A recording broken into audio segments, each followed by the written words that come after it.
At the top of the showbiz headlines, Graham Chapman, one of the founding members of the Monty Python's Flying Circus troupe, died yesterday in London. The 48-year-old performer was suffering from cancer of the throat and spine. Chapman was not only a regular on the Python television series, he also starred in the films The Life of Brian and Monty Python and the Holy Grail. His death came on the eve of the Python's 20th anniversary. More from Robert Hall. Graham Chapman was qualifying as a doctor when he met the other Pythons.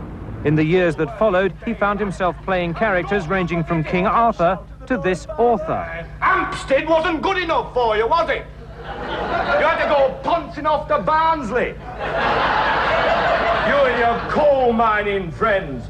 He had a terrifically sort of surreal imagination. I mean, you could make the sort of connections no one else could, which was absolutely the essence of Python. Chapman went on to play the lead in 2 cult films produced by the team. Friends remembered a rebellious streak which even extended to award ceremonies. And he wanted to do something different, so he collected his award, leapt high in the air, let out a loud squawk and crawled all the way back through the tables to his place with the award in his mouth. The birthday celebrations will go ahead next month. The Pythons say it's the send-off Graham Chapman would have wanted. There's not wrong with gala luncheons, lad.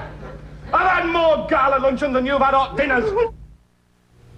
Monty Python founder Graham Chapman fought a valiant battle against cancer. When we spoke with him just a few weeks ago, he was full of plans for the future, and he kept himself going with off-the-wall humor, which was his trademark. Graham Chapman lost that fight, however. He died yesterday in England. Beethoven, Mozart, Chopin, Liszt, Brahms, panties. I'm sorry. Graham Chapman was one of the founding members of Monty Python's Flying Circus, which was celebrating its 20th anniversary this year. From stern authority figures to young girls to old women, Chapman's versatility at silliness was always on display. You ought to go and see a psychiatrist. You're a loony. You might even need a new brain. Chapman studied to be a doctor and actually began his career as a physician before the creation of the Python group. But while at Cambridge, he met future Python member John Cleese, and that relationship eventually led to the famed British series. Don't call me a sweetie. Can I call you Sugar Plum? No. Chapman played the lead in the group's films Monty Python and the Holy Grail and Life of Brian. He also starred in the film Yellowbeard, and last year he played a cranky old knight in the CBS TV series Jake's Journey. Aren't you going to ask me what quest?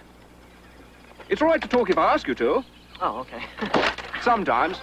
Toward the end of his life, Chapman was diagnosed as having cancer due, he said, to his many years of smoking. While undergoing cancer therapy, he had a new philosophy about life. To live from day to day, to enjoy every moment day to day, because every moment day to day is very enjoyable if you take the care to enjoy it. And Graham Chapman did leave us with many enjoyable moments. It's the uniform that puts them off, that and my bad breath. I'm Kurt Loder, and this is the news at night. Graham Chapman, one of the 6 founding members of Monty Python's Flying Circus, perhaps the most subversively brilliant comedy troupe of our time, died of throat cancer in a British hospital yesterday at the age of 48, ironically just 1 day short of the 20th anniversary of the Python's first BBC TV broadcast on October 5th, 1969. Chapman, an early gay rights activist, had been studying to be a physician at England's Cambridge University, where he first met fellow Python John Cleese. Together with Eric Idle, Michael Palin, Terry Jones, and American animator Terry Gilliam, they went on to forever alter the face of British comedy.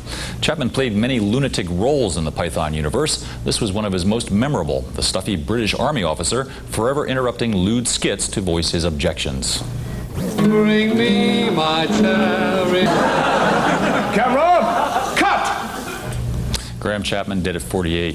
If you want to learn more about Monty Python's Flying Circus, lots more, you should definitely pick up a new book coming out next month from St. Martin's Press called The First 20 Years of Monty Python.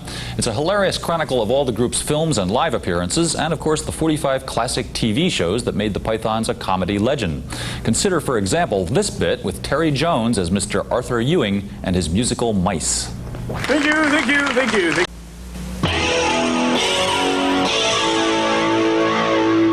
Welcome back to the Week in Rock. British comic writer and filmmaker Graham Chapman, one of the 6 founding members of Monty Python's Flying Circus, died of throat cancer at Maidstone Hospital in London on Wednesday at the age of 48.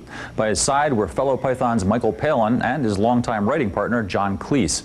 Chapman had been thought to be recovering from his illness and only 3 weeks earlier had finished his part in the taping of a Python reunion TV special.